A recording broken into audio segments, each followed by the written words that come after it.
Bridgestone India has just launched a new tire, the Sturdo, which is aimed at the lower end of the segment, more of the hatchback segment, and it is all about durability and life as well as low rolling resistance. And talking to me about this and more is Parag Satpute, the Managing Director of Bridgestone India. Parag, thanks so much for talking to us. Launch of a new tire, but I think this time the focus is more on durability and, obviously low rolling resistance with EVs coming in and all that. So clearly it's to, how do I say, impact the customer's pocket as little as possible on both the fronts, mileage as well as life. Indeed. So, first of all, Hormazd, thank you for having me over. It's always a pleasure to talk to you. And I know that you have an extremely engaged follower and fan base. So, very happy to use you to get our message across to all of your followers. Thank you. This is one of our major product launches in the last few years. And we are really happy to be presenting this to the Indian consumer. As you said, a lot of work has gone into this. This tire is designed specially for the Indian market and addresses a large segment of the customers, the mass segment. And as you know, in India, one of the major requirement of our consumers is to get more mileage, more kilometers out of their tire. So that is what we have managed to achieve. Up to 29% more mileage can be got from these tires. But most importantly, without compromising on the ride quality, without compromising on the RRC of the tire. Right, but Parag, obviously there are a lot of conflicting parameters of a tire. You improve one thing, another thing suffers.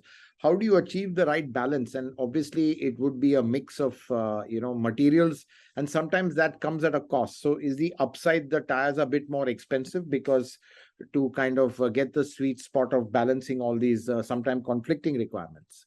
Yeah, it's always a pleasure to talk to you also because you're so much knowledgeable about the tires. You're right. So Thank you. RRC and long life are counterintuitive, go pull in different directions.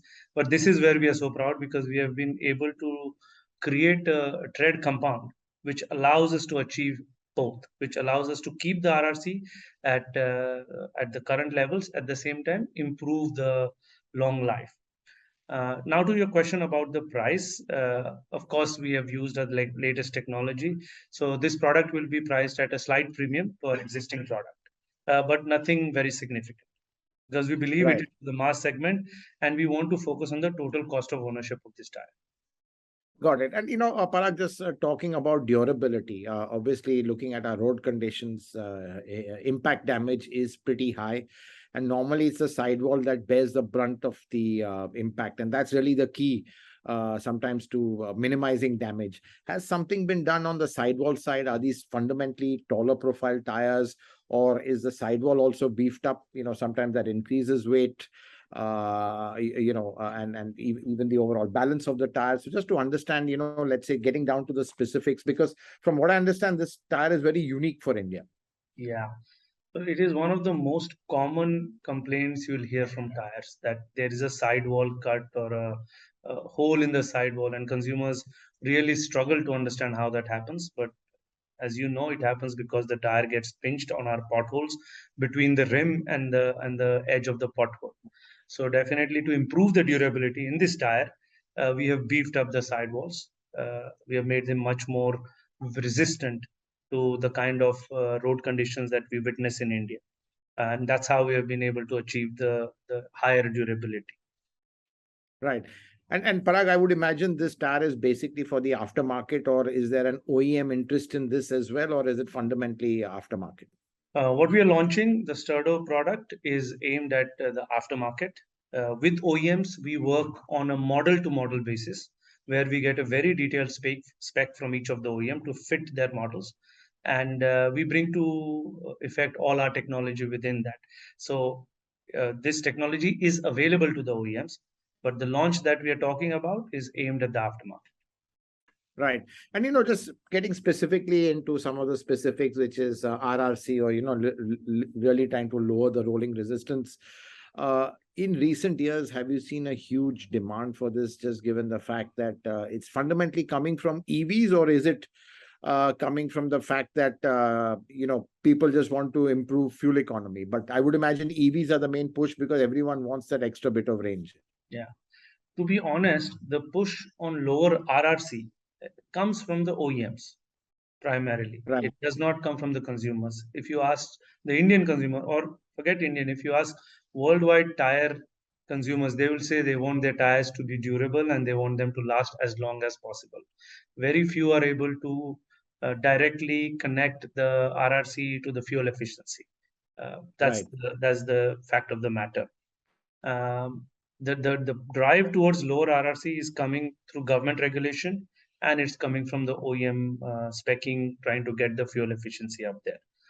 With EV coming in now worldwide and also in India, definitely increasing the range is one aspect of it, and where RRC has a role to play.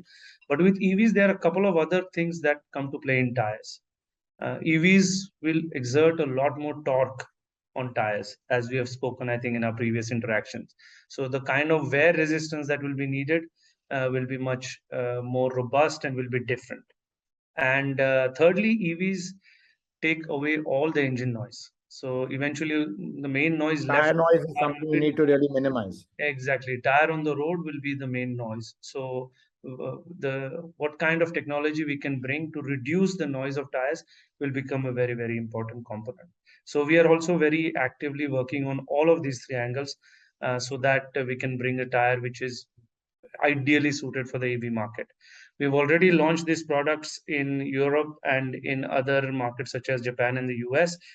We are well on our way to launching those in India as Right. And, Parag, just to understand the overall state of the tire industry, obviously, I think there has been some support as far as, let's say, cheap imports coming in. There's been quite a clampdown on that. But obviously, some of the bigger sizes which are not available here, still issues with that. What is your sense, being a manufacturer which manufactures here as well as has a whole range of very high-end tires as well? I'm talking about the bigger sizes, 21, 22 inches as well.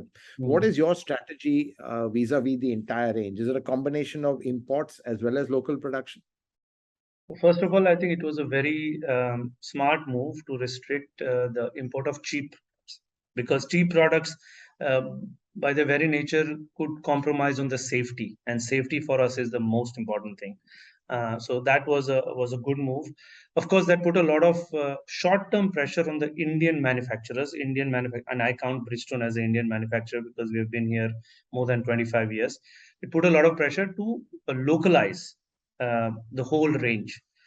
We already were producing 95% of the products that we sold in India. We were doing that even before all of these restrictions. But since then, we have quickly localized some of the higher range diameters. We have done that in record time. And today we are able to manufacture anything up to 19-inch.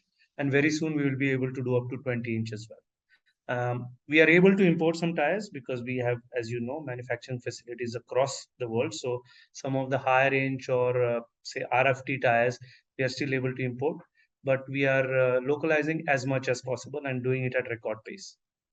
Right. And Parag, just to understand, the viability of localization, what's a typical volume you need to justify the investment in the tooling and the industrialization of setting it up? Is it a low volume? I mean, is the entry barrier quite low in that sense, or it depends on the tire as well? It depends upon the specific technology. I mean, if you're just talking about an inch size, then it's a different matter.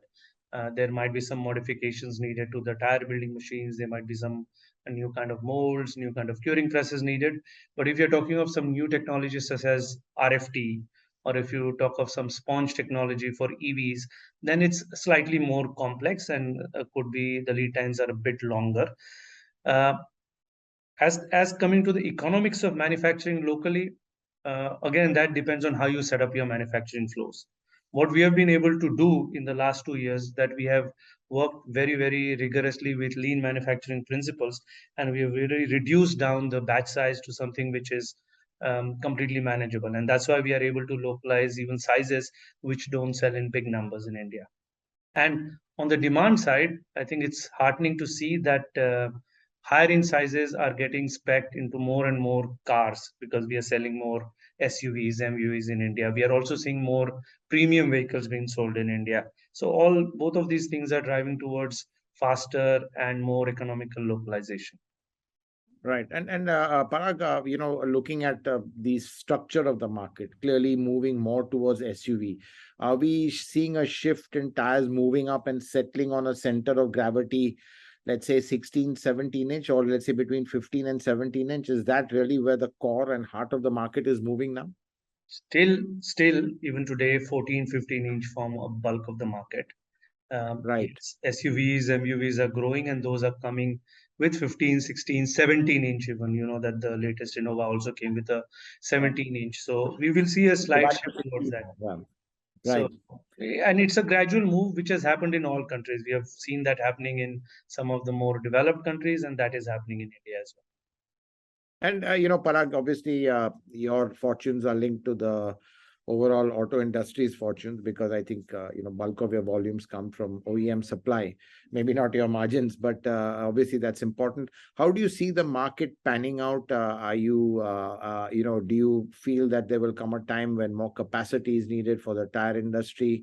And just to get your sense of the overall growth, because there's a lot of this supply demand dynamics which are really in a state of flux right now. Yeah. We actually have quite a balanced portfolio. I would say that we have almost 50-50 split between our OEM business and our aftermarket business, which is a good, healthy situation to be in.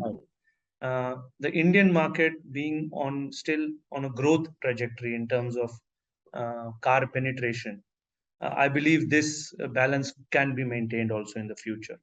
Some of the developed markets, of course, the aftermarket becomes much bigger, but in growing markets, this balance is quite common, and we have learned to operate with this in a good way. Um, but I think going forward, we see that the capacity investments will continue. In the last 3 years, we have steadily increased our own capacity. We have invested more than 2,000 crores in the last 3 to 4 years in both our plants, not just in capacity, but also in new technology. And we expect to continue to bring on newer technology and even more capacity as the market develops. So India has been a growth market for us, and we envisage that it will remain so for the coming future. Right. No, that's very interesting. I think clearly, if awareness should be created. I mean, at the end of the day, the only thing in contact between you and the road is the small tire footprint, and hopefully, awareness will grow with tires. And thanks so much for talking to us, Parag Satpute, Managing Director of Bridgestone India, and congratulations on the launch of the Sturdo. Thank you very much. Thank you, Hormazd. A pleasure talking to you.